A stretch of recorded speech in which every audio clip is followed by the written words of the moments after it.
गोपिका जीवनस्मरणं गोविंदा गोविंदा। सद्गुरु विठ्ठलदास महाराज की जय। పరమ భాగవతోత్తముడైన ధ్రువస్వామి యొక్క చరిత్రాన్ని ప్రచేతస్సు యొక్క సత్రయాగంలో నారదుడు చెప్పారన్నారు కదా. పైన విదురులు మైత్రేయుల దగ్గర ఈ ప్రచేతస్సులు ఎవరు, వీళ్ళు ఎలా వచ్చారు, వీళ్ళు ధ్రువస్వామియుడి వంశమా అని వంట అడిగి తర్వాత నారద భగవంతుడు ఈ సత్రయాగం అనేది 1000 సంవత్సరాలు సాధ్యం ఉండే యాగం కదా, అక్కడ ఈ నారదులు ఇంకా ఏ ఏ కథలు చెప్పారు వీటన్నిటి కూడా మీరు నాకు విస్తారంగా చెప్పాలి అని విదురుడు మైత్రేయుల దగ్గర ప్రార్థించిన వెంటనే పైన మైత్రేయులు ఈ ధ్రువస్వామి యొక్క వంశం నుంచి ప్రారంభించి చెప్పేదానికి ప్రారంభించారు. ఆ ధ్రువస్వామి యొక్క మొదటి పుత్రుడైన ఉత్కలుడు అని పేరు ఆయనకు. ఆయన ఎలాగంటే ఆయన పుట్టి సాధారణంగానే మొదట ఉన్నారంట. ఆయనకేమిటంటే ఇలా వయస్సు అవుతూ ఉండేటప్పుడు అతనికి ఈ ఉండే ఏ విషయంలోనూ కూడా అతనికి ఆశ లేదు. అందుచేత బ్రహ్మసత్యం జగన్మిథ్య అనేది తను ఎలాగైనా సరే భగవంతుని యొక్క చరణారవిందాన్ని చేరుకోవాలి అని దృఢంగా ఉన్నారు ఆయన.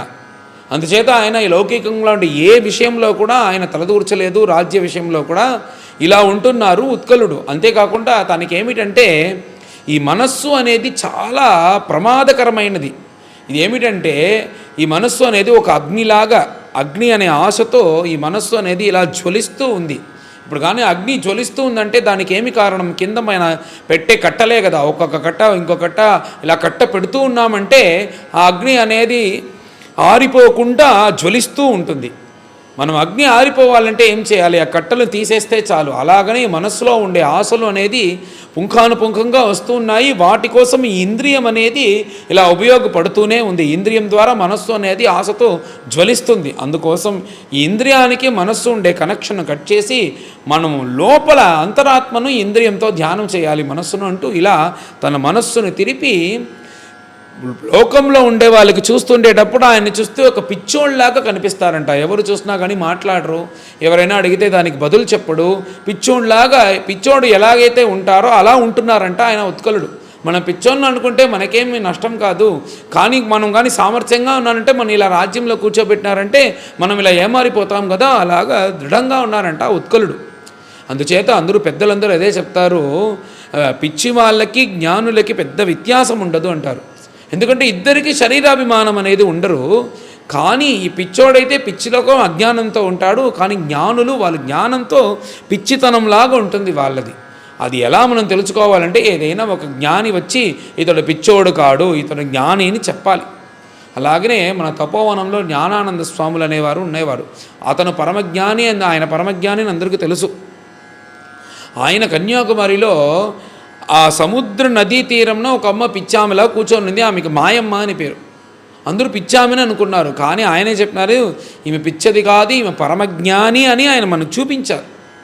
తర్వాతనే ఆయన కోసం మాయమ్మ సమాజ్ అని ఒక సమాజ్ కూడా అక్కడ వాళ్ళు ఆమె గుర్తుగా కట్టారు, ఇప్పుడు కూడా ఉంది. అలాగా జ్ఞానానంద స్వామి చెప్పినందువల్లనే ఆమె జ్ఞాని అని అందరికీ తెలిసింది, లేకపోతే పిచ్చామే అని అనుకున్నారు అందరూ. అలాగా ఒక మహాత్ములు, ఒక జ్ఞానులు వచ్చి ఇంకో జ్ఞానులు చూపించాలి. ఎందుకంటే ఈ ప్రపంచంలో పిచ్చివారు జ్ఞానులు ఇద్దరు ఒకేలాగే ఉంటారు. మా గురునాథుడు చిన్నప్పుడు చెప్పేటప్పుడు ఇలా పిచ్చోళ్ళని చూస్తే నేను మనసులాగా వాళ్ళని నమస్కరిస్తాను అంటారు. ఈ పిచ్చోళ్ళని చూసి ఎందుకు నమస్కరించాలి అంటే అతను పిచ్చివాడా జ్ఞాని అని మనకి ఎలా తెలుసు? పిచ్చోళ్ళకి నమస్కారం చేస్తే ఏమవుతుంది పర్లేదు, కానీ ఒక జ్ఞాని అయితే అతన్ని నమస్కరించారు అనే సంతృప్తి నాకు ఉంటుంది కదా అంటూ ఇలా చెప్పేవారు మాకు చిన్నప్పుడు. అందుకోసం పిచ్చివాడెవడు జ్ఞాని ఎవరని మనం తెలుసుకోలేము. వాళ్ళ చేష్టన్ని ఒకేలాగే ఉంటుంది.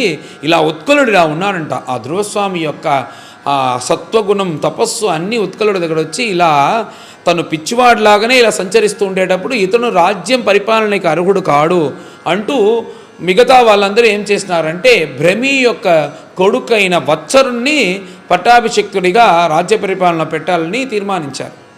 అలా నిశ్చయించిన తర్వాత ఉత్కలుడు దీనికోసమే ఇలా ఎదురు చూస్తూ ఉన్నారంట. ఇలా వత్సరునికి పట్టాభిషేకం చేసిన తర్వాత అక్కడి నుంచి ఎవ్వరికి చెప్పకుండా తాను బయలుదేరి భగవద్ధ్యానం చేసి భగవంతుని యొక్క చరణారవిందాన్ని చేరుకోవాలి అంటూ ఉత్కలుడు బయలుదేరాడు. ఆ వత్సనుడు స్వర్వీతి అనే ఒక అమ్మాయిని పెళ్లి చేసుకొని రాజ్య పరిపాలన చేస్తూ ఉండేటప్పుడు పుష్పార్ణుడు మొదలైన 6 పుత్రులు పుట్టారు. ఆ పుష్పార్ణుడికి 2 భార్యలు, ప్రభా దోష అని 2 భార్యలు. ఆ ప్రభాకు ప్రాతర్ మాధ్యందినం సాయం అంటూ 3 పుత్రులు పుట్టారు.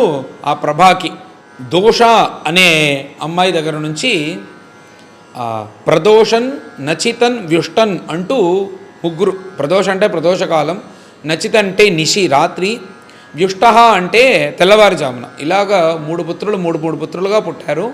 ఆ వ్యుష్టుడు అనే ఆయన పుష్కరిణి అనే ఒక అమ్మాయిని పెళ్లి చేసుకున్నారు. ఆ వ్యుష్టులకి పుష్కరిణికి సర్వతేజస్ అనే ఒక పుత్రుడు జన్మించాడు. ఆ సర్వతేజస్సుడు ఆకూతి అనే ఒక అమ్మాయిని పెళ్లి చేసుకున్నాడు. ఆ సర్వతేజస్సుకి ఆకూతికి చక్షుస్ అనే పుత్రుడు పుట్టాడు. ఈయన ఎవరంటే, ఇప్పుడు మనం వైవస్వత మన్వంతరంలో ఉన్నాం. ఈ వైవస్వత మన్వంతరాధిపతి ఎవరంటే వైవస్వతుడు. అతడు వివస్వాన్ అనే సూర్యుడి యొక్క పుత్రుడు. సూర్యుడికి దండిగా పేర్లు ఉన్నాయి. దాంట్లో ఆదిత్యుడు, సూర్యుడు అనే వివస్వాన్ అనే పేరు సూర్యుడిది. ఆ వివస్వాన్ యొక్క పుత్రుడు కాబట్టి వైవస్వతుడు అని పేరు. ఇది సూర్యుని ద్వారా వచ్చినది మనకి వైవస్వత మన్వంతరం అని ఇప్పుడు మనం ఉండే మన్వంతరానికి పేరు. దీనికి ముందు ఉండే మన్వంతరంకి చాక్షుష మన్వంతరం అని పేరు. ఆ చాక్షుష మన్వంతరం ఎవరి దగ్గర నుంచి వచ్చిందంటే ఈ చక్షుష్ అనే ఈ ఈ యొక్క రాజ్య పరిపాలన చేసే రాజు దగ్గర నుంచి వచ్చింది. ఈ పుత్రుడి దగ్గర నుంచి వచ్చింది. ఈయన యొక్క మన్వంతరపది ఆధిపతిగా ఈయన నుంచి వచ్చింది ఆ చాక్షుష మన్వంతరం. అలాగా స్వయంభువ సారోచష ఉత్తమ తామస రైవత అంటూ ప్రియవ్రతుని యొక్క పుత్రులు. అదే చరిత్రమంతా వెనకాల వస్తుంది. ఇలాగా 7 మన్వంతరంలో 6వ మన్వంతరమైన చాక్షుష మన్వంతరం అధిపతి వచ్చేదానికి కారణమైన ఇతను చక్షుష్ అని పేరు ఇతనికి. ఆ చక్షుష్ అనే అతన్ని వాళ్ళు జన్మించారు. ఈ చక్షుష్ అనే ఆయన నడ్వల అనే ఒక అమ్మాయిని పెళ్లి చేసుకున్నారు. వాళ్ళిద్దరికీ 12 పుత్రులు. దాంట్లో ఉల్ముఖ అనే ఒక ముఖ్యమైన ఒక పుత్రుడు.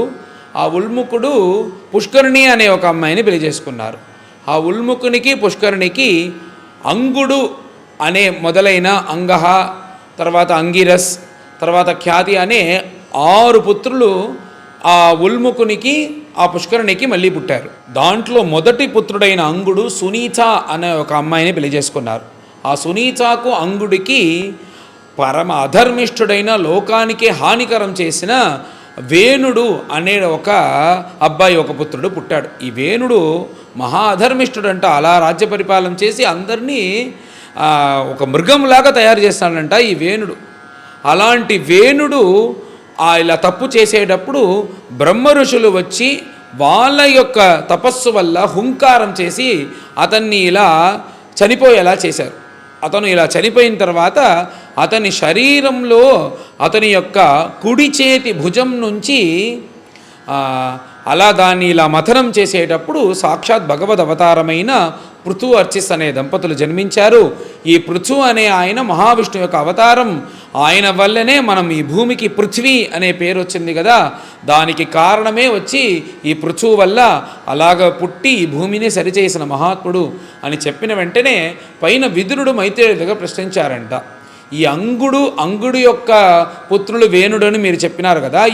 ఈ అంగ మహారాజా పరమ ధర్మిష్ఠుడు అని నేను విన్నాను. అలాంటి ధర్మిష్ఠముగా ఉండే ఈ కుటుంబంలో ఈ వేణుడు అనే అధర్మిష్ఠుడు ఎలా పుట్టాడు నాకు ఆశ్చర్యంగా ఉంది. ఆ వేణుడు ఏ తప్పులు చేశాడు, తప్పులు చేసినందువల్ల కదా ఆ బ్రహ్మఋషులందరూ శపించారు అని చెప్పినారు. అందుకోసం అవన్నీ మీరు చెప్పాలి, అదన్నీ తెలుసుకొని అందరూ చేయకుండా ఉండాలి, మీరు ఈ కథను చెప్పాలి అని ప్రార్థించిన వెంటనే పైన మైత్రేయులు కథని ప్రారంభించారు. ఈ అంగ మహారాజా ధర్మతగా రాజ్య పరిపాలన చేసేటప్పుడు అతనికి పుత్రభాగ్యం అనేది కలగలేదు. ఆ పుత్రభాగ్యం కలగకుండా ఉండేటప్పుడు అన్ని పాపములు తొలగిపోతాయి అనే ఒక యాగం ఉంది. అది ఏమిటంటే అది అశ్వమేధ యాగం.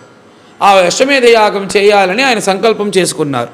అలా అశ్వమేధ యాగం సంకల్పం చేసుకొని అందరు ఋత్విక్కులు ఋషులందరూ వచ్చారు. ఇలా యాగం అనేది జరుగుతూ ఉండేటప్పుడు ఏమిటో అతనికి తోచుతుంది, మంచివాడు కాబట్టి దేవతా సాన్నిధ్యం అనేది ఆ యాగశాలలో లేదు అని అతనికి తోచుతుందంట. అలా తోచుతుండేటప్పుడు ఒక నిమిషం నిలిపేసి ఋషుల దగ్గర ప్రశ్నించారంట. నేను ఇచ్చే ఆవిర్భాగాన్ని తీసుకునేదానికి దేవతలు ఎవరు రాలేదా, ఇక్కడ దేవతా సాన్నిధ్యం అనేది లేకుండా ఉందే అని అడిగిన వెంటనే ఋషులందరూ ఒక నిమిషం కళ్ళు మూసుకొని అవును నాయన దేవతలు ఎవరు రాలేదు ఇక్కడ అని అన్నారంట.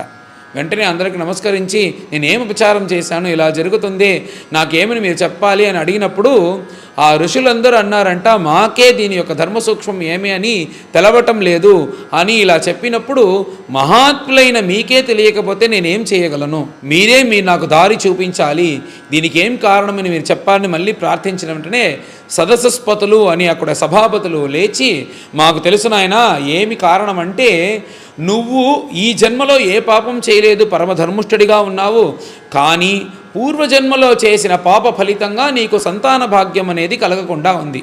నీకు సంతాన భాగ్యం, ఏ పాపం కోసం నీకు సంతాన భాగ్యం అనేది కలగలేదో ఆ పాపమే ఈ దేవతలు కూడా ఇక్కడ రాకుండా ఉండేదానికి చేస్తుంది. అందుచేత నువ్వు వచ్చి ఇప్పుడు సంతాన భాగ్యం కలిగేదానికి ఉండే పాపాన్ని నువ్వు తొలగించినావంటే దేవతలు కూడా వచ్చేస్తారు. ఆ పాపం వలనే ఇది జరుగుతుంది అంటే దానికి మీరే బదులు చెప్పాలి, దారి చూపించాలి అంటే నువ్వేం దిగులు పడకూడదు. మనం మహావిష్ణువు గురించి ఒక యాగం చేస్తాము, అతనే దీనికి, మహావిష్ణువే వచ్చి దీనికి ఒక దారి చూపాలి అని ఆ యాగశాలలో తనిగా ఒక యాగకుండాన్ని వేసి దాంట్లో మహావిష్ణువు గురించి హోమాన్ని ప్రారంభించారంట.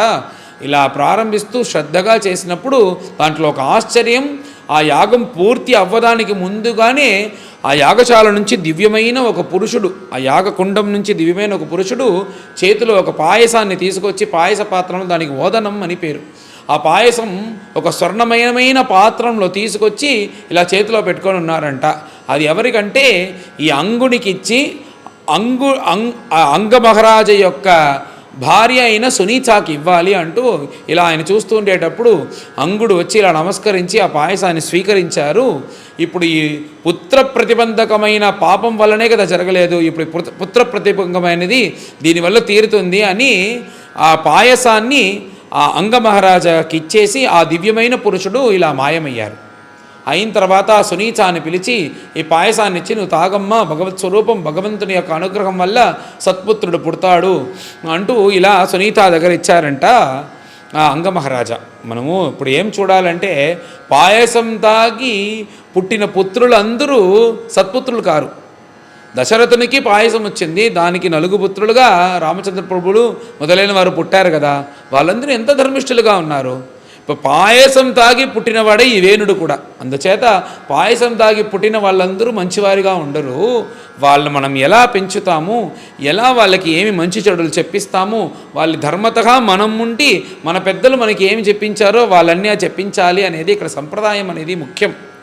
అది కాకుండా చేసినందువల్ల వేణుడు చెడిపోయాడు. అందుచేత పాయసం తాగిన పుత్రులందరూ సరిగ్గా పుడతారని మనం అనుకోకూడదు. పైన ఇతను ఏమేమి చేయబోతాడనేది మనకు తెలుస్తుంది.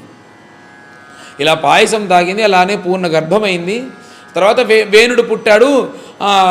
మగబిడ్డను చూసి అంగమహారాజా కూడా చాలా సంతోషించాడు. అక్కడ తన దగ్గర పెట్టుకోకుండా సునీత ఏం చేసిందంటే, మా నాన్న వాళ్ళ దగ్గర కొన్ని రోజులు కొంతకాలం నా కొడుకు అక్కడ ఉండని అనిందంట. అంగుడు ఏమనలేదు, సరే అనేసినాడు. కానీ వాళ్ళ ఇంట్లో ఎలా అంటే వాళ్ళందరూ అధర్మిష్ఠులు, ఏ పని కూడా సరిగ్గా చేయడు, ఇంకా కూడా ఏమంటే నాస్తికులు, భగవంతుడు లేదు అని ఇలా చెప్పేవారు. వాళ్ళు ఎలాగైనా ఉంటారు, మృగంలాగానే వాళ్ళు జీవిస్తారు. అలా ఒక సన్నివేశంలోనే వేణుడు పెరిగాడు. వాళ్ళని చూసి పెరిగినందువల్ల వీడికి ధర్మతగా ఉండే కార్యములు, మనం పెద్దల్ని గౌరవించాలి, ఎవరిని హింసించకూడదు, ఇలా ఏది కూడా తెలియకుండా ఒక మృగంలాగా జీవించేదానికి వీడు కూడా ప్రారంభించాడు. ఇలా అక్కడ ఉండేటప్పుడు అతనికి కూడా యవ్వనం వచ్చిన తర్వాత ఇలా తన యొక్క తాత రాజ్యం నుంచి రాజ్యం అక్కడ అడవిలో వచ్చేటప్పుడు సాధారణంగా అయితే క్షత్రియులు వేటాడేది వాళ్ళకి స్వధర్మం. కానీ దుష్ట మృగాల్ని ఇలాగనే వేటాడాలి, అన్ని మృగాలను వేటాడకూడదు. వీడేమిటంటే చూసిన దాన్నంతా సంహరిస్తున్నాడంట.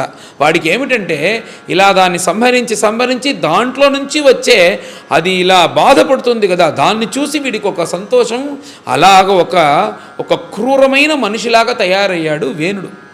అంతేకాకుండా రాజ్యంకి వచ్చిన తర్వాత రండి అందరూ మనం ఆడుకునేదానికి వెళ్తామని తన వయసులో ఉండే వాళ్ళందరినీ తీసుకొని ఒక్కొక్కడిగా సంహారం చేస్తున్నారంట. అతను నదిలో పోయటం, అతన్ని ఇలా సంహారం చేయటం అంటూ ఇలా చేసేదానికి ప్రారంభించాడు. అందరూ వచ్చి ఇలా నీ కొడుకు ఉన్నారని చెప్పిన వెంటనే రాజుకి ఏం చేయాలని తెలియలేదు. వాడికి ఏదైనా శిక్ష వేస్తామని శిక్ష వేస్తే వాడు సరి అవుతాడని శిక్ష అంతా వేసినారంట. ఏ శిక్షకు మానేలాగా తెలియలేదు. వాడిని సంహరిస్తామంటే పుత్రవాత్సల్యం పైన తన భార్య అందరూ కలిసి వాడు సరిపోతాడు, ఇలాంటి పుత్రుడు మనకు వచ్చిందే చాలా కష్టం, వీడిని సంహరించాలంటున్నారే మీరందరూ, ఇలా కుటుంబంలో ఉండే వాళ్ళందరూ ఇతన్ని హింసిస్తున్నారు. ఇతనికి ఏమి చెయ్యాలని తెలియకుండా ఇలా ఒక ధర్మ సంఘటనలో ఉండేటప్పుడు అప్పుడు అనుకున్నారంట, ఈ ప్రపంచంలో ఇలాంటి కష్టం ఎవ్వరికీ రాకూడదు. ఒక పుత్రుడు పుట్టి అతడు బాగా అందరూ చూసుకొని సత్పుత్రులాగా ఉంది, అందరి మెప్పింపు తీసుకొని ఇలా ప్రపంచంలో ధర్మాత్మగా జీవిస్తూ ఆ కొడుకుని చూస్తే ఆ తండ్రికి ఎంత సంతోషంగా ఉంటుంది. ఇది నా జీవితంలో ఇది వ్యతిరేకంగా ఉంది, ఇలాంటి బాధ ఈ ప్రపంచంలో ఎవరికి రాకూడదు అని నేను ప్రార్థిస్తున్నాను ఇలాగ ఆయన చెప్పి, దాని తర్వాత నన్ను చూసుకుంటారు, ప్రజలను చూసుకుంటారు అనే ఆశతోనే కదా ఇలా నేను ఒక పుత్రభాగ్యం కావాలని ప్రార్థించాను. ఇప్పుడు నాకేం తోచుతుందంటే ఆ పుత్రుడు లేకుండా ఉంటే ఇంకా మంచిదే అని తోచేలాగా చేసేస్తున్నాడు వీడు, అలా చేసినాడు అనుకుంటూ ఇలా బాధపడుతూ ఉన్నాడంట. దీనికి పైన వచ్చి మనం ఈ రాజ్యంలో ఈ అధర్మానికి ఇలా మనం ఉంటూ అధర్మంతో మనం జీవించడం భావ్యం కాదు. మనం ఎలాగైనా మన యొక్క పరలోకానికి కావాల్సింది మనం ఎలాగైనా వెతుక్కొని ఇక్కడి నుంచి వెళ్ళిపోతామని ఇలా ఆ అంగమహారాజా తన యొక్క పరలోకం కోసం తను తపస్సు చేయాలని ఇలా నిర్ణయించుకొని ఈ రాజ్యం నుంచి ఎప్పుడు వెళ్ళాలా అని ఇలా నిశ్చయించుకొని సరైన సమయం కోసం ఇలా ఎదురు చూస్తూ ఉన్నారంట అంగమహారాజా. ఈ అంగమహారాజా విరక్తుడుగా ఉన్నాడు, ఎవరితోనూ మాట్లాడలేదు, ఇలా మనసు బాధతో ఉన్నాడు అనేది సునీత అనే యొక్క భార్య కదా తెలిసిపోయింది. వెంటనే ఏం చేసిందంటే ఈయన ఎలాగైనా పారిపోతాడు అని తెలుసుకొని ఇంకా కూడా దండిగా భటులను పెట్టి వీడిని చూసుకోవాలి, ఇతన్ని చూసుకోండి అని చెప్పి వెళ్ళిందంట. ఈయన ఎక్కడికి వెళ్ళిపోకూడదు, ఆయన ఉంటే కదా మనకు రాజ్యం అనేది బాగా జరుగుతుంది అంటూ ఇంకా కూడా సైన్యంతో పెట్టి అతన్ని బాగా చూసుకోవాలని పెట్టిందంట, ఆయన ఎక్కడికి వెళ్ళిపోకూడదని.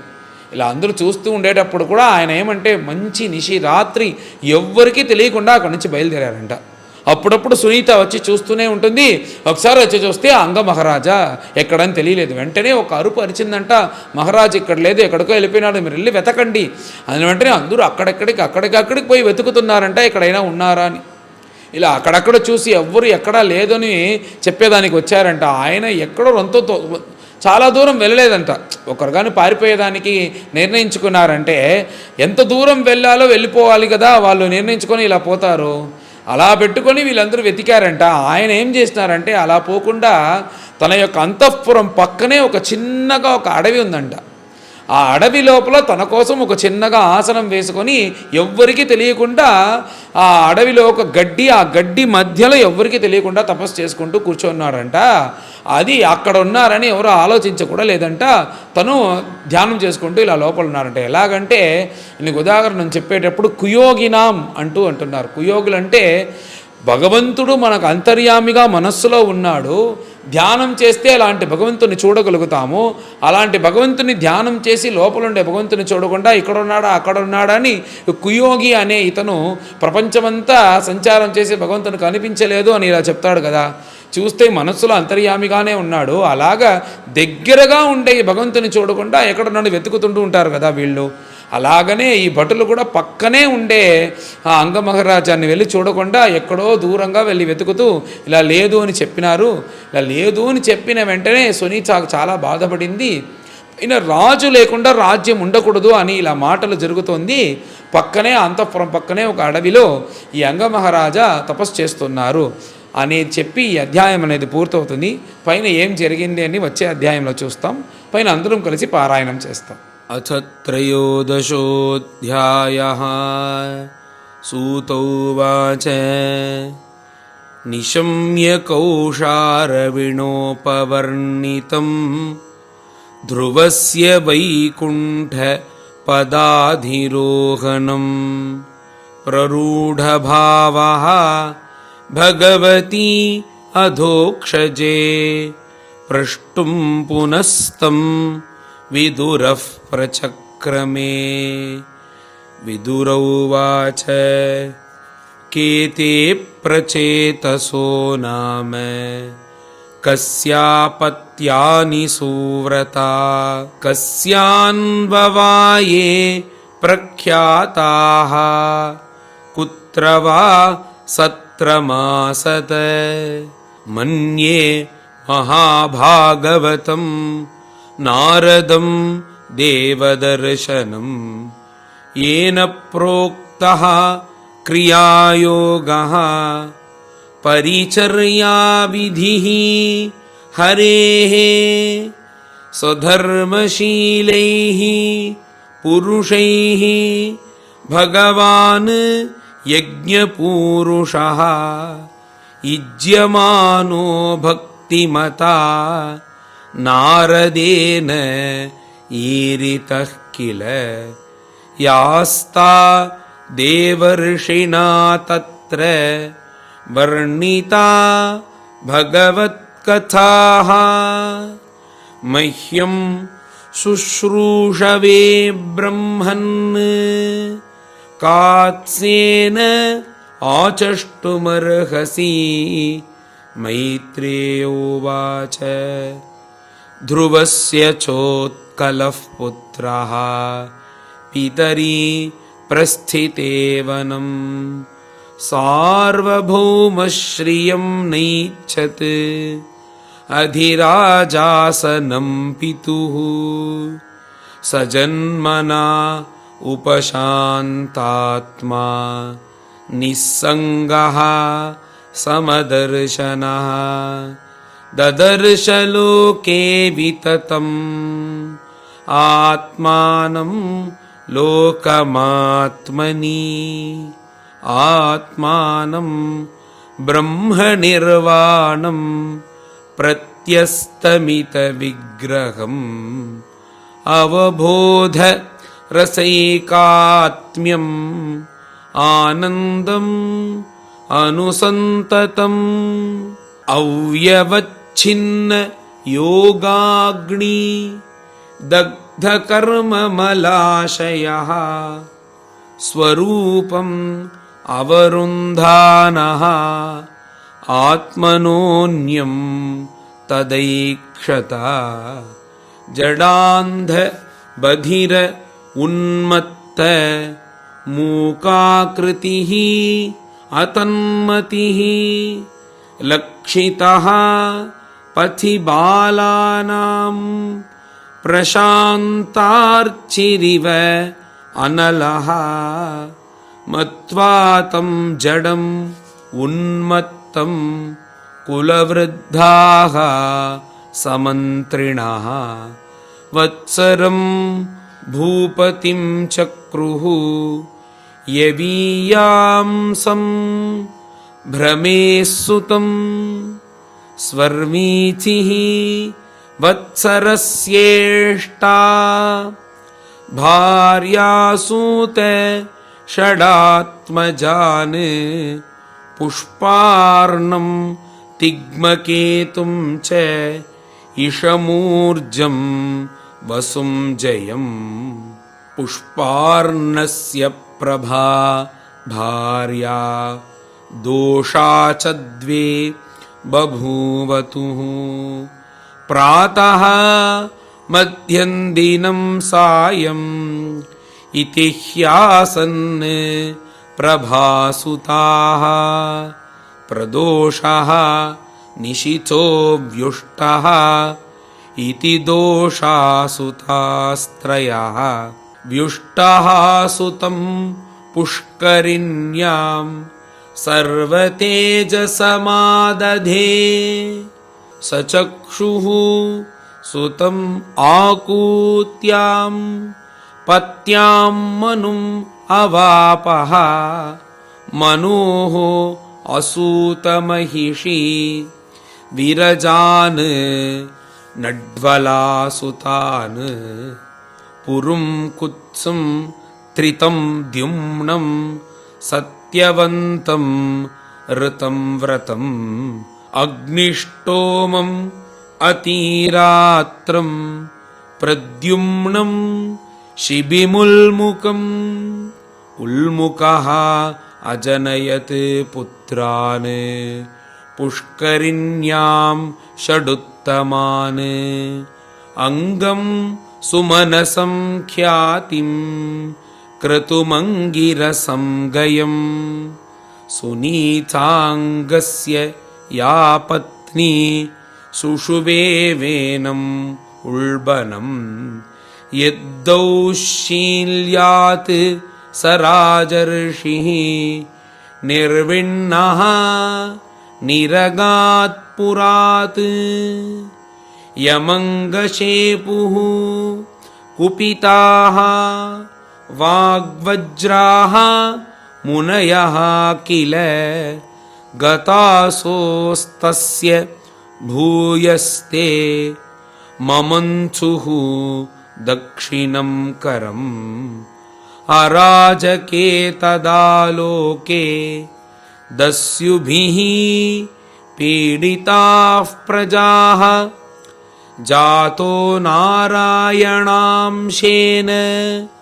पृथुः आद्यः क्षितीश्वरः विदुरोवाच तस्य शीलनिधेः साधुः ब्रह्मण्यस्य महात्मनः राज्ञः कथम् अभूत् दुष्टा प्रजा यद्विमनाययौ किं वांहो वेन उद्दिश्य ब्रह्मदण्डमयुयुजन् दण्डौ रतधरे राज्ञी मुनयः धर्मकोविदाः नावध्येयः प्रजापालः प्रजाभिः अघवानपि यदसौ लोकपालानां बिभर्त्योजः स्वतेजसा एतदाख्याहि मे ब्रह्मन् सुनीतात्मज चेष्टितम् श्रद्दधानाय भक्ताय त्वं परावरवित्तमः मैत्रेय उवाच अंगः अश्वमेधं राजर्षिः आजगार महाक्रतुम् नाजग्मुः देवतास्तस्मिन् आहूता ब्रह्मवादिभिः तमूचुः विस्मितास्तत्र यजमानमथर्त्विजः हबींषि हूयमानानि न ते गृह्णन्ति देवताः राजन् हबींष्यदुष्टानि श्रद्धया आसादितानि ते छन्दांसि अयातयामानि योजितानि धृतौ रतैः न विदामेह देवानां हेलनं वयमन्वपि यन्न गृह्णन्ति भागान् स्वान् ये देवाः कर्मसाक्षिणः मैत्रेय उवाच अंगोद्विजवचः श्रुत्वा यजमानः सुदुर्मणाः तत्प्रष्टुं व्यसृजद्वाचं सदस्यान् तदनुज्ञया नागच्छन्ति आहुता देवाः न गृह्णन्ति ग्रहानिह सदसस्पतयो ब्रूत किमवद्यं मया कृतम् सदसस्पतय ऊचुः नरदेवेह भवतो न अघं तावत् मनाक् स्थितम् अस्त्येकं प्राक्तनम् अघं यदि हेदृक्त्वमप्रजः तथा साधय भद्रं ते आत्मानं सुप्रजं नृपा इष्टस्ते पुत्रकामस्य पुत्र पुत्रं दास्यति यज्ञभुक् तथा स्वभागधेयानि ग्रहीष्यन्ति दिवौकसः यद्यज्ञपुरुषः साक्षात् अपत्याय हरिर्वृतः तांस्तान् कामान् हरिर्दद्यात् यान् यान् कामयते जनः आराधितो तथैवैषः यथा पुंसां फलोदयः इति व्यवसिता विप्राः तस्य राज्ञः प्रजातये पुरोडाशं निरवपन् शिपिविष्टाय विष्णवे तस्मात् पुरुष उत्तस्थो हेममाली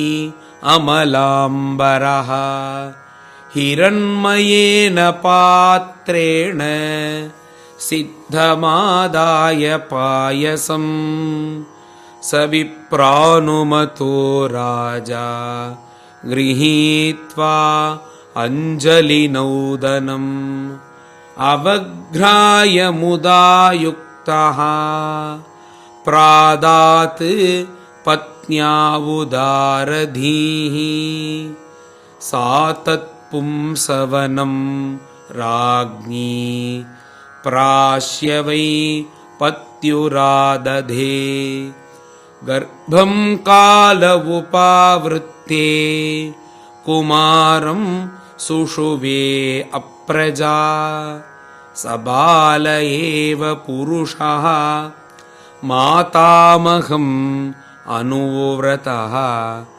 अधर्मांशोद्भवं मृत्युं तेनाभवत् अधार्मिकः सशरासनमुद्यम्य मृगयुः वनगोचरः हन्ति असाधुः मृगान् दीनान् वेणोऽसौ अत्यरौज्जनः आक्रीडे क्रीडितो बालान् वयस्यान् अतिदारुणः प्रसह्य निरनुक्रोशः पशुमारम् अमारयत् तं विचक्ष्व खलं पुत्रं शासनैः विविधैः नृपः यदा न शासितुं कल्पः भृशमासीत् सुदुर्मनाः प्रायेण अभ्यर्चितो देवः ये अप्रजाः गृहमेधिनः कदपत्यभृतं दुःखं येन विन्दन्ति दुर्भरम् यतः पापीयसी कीर्तिः अधर्मश्च महानृणाम् यतो विरोधः सर्वेषां यत आधिः अनन्तकः कस्तं प्रजापदेशं वै मोहबन्धनमात्मनः पंडितो बहुमन्येत यदर्थाः क्लेशदागृहाः तदपत्यं वरं मन्ये सदपत्याच्छुचां पदात् निर्विद्येत गृहान्मर्त्यः यत्क्लेशनिवहा गृहाः एवं स निर्विण्णमना नृपो गृहान् निशीथ उत्थाय महोदयोदयात् अलब्धनिद्रः अनुपलक्षितो नृभिः हित्वा गतो वेनसुवं प्रसुप्तायाम् तां विज्ञाय निर्विद्यगतं पतिं प्रजाः पुरोहितामात्य सुहृद्गणादयः विचिक्युरुर्व्याम् अतिशोककातराः यथानुगूढं पुरुषं कुयोगिनः अलक्षयन्तः पदवीं प्रजापतेः हतोद्यमाः प्रत्युपसृत्यते पुरीं ऋषीन् समेतान् अभिवन्द्य साश्रवः न्यवेदयन् पौरवभर्तृविप्लवम्। श्रीहरये नमः इति श्रीमद्भागवते महापुराणे चतुर्थस्कन्धे त्रयोदशोऽध्यायः। गोपिका जीवनस्मरणं गोविन्द गोविन्द। सद्गुरु विठ्ठल दास महाराज की जय।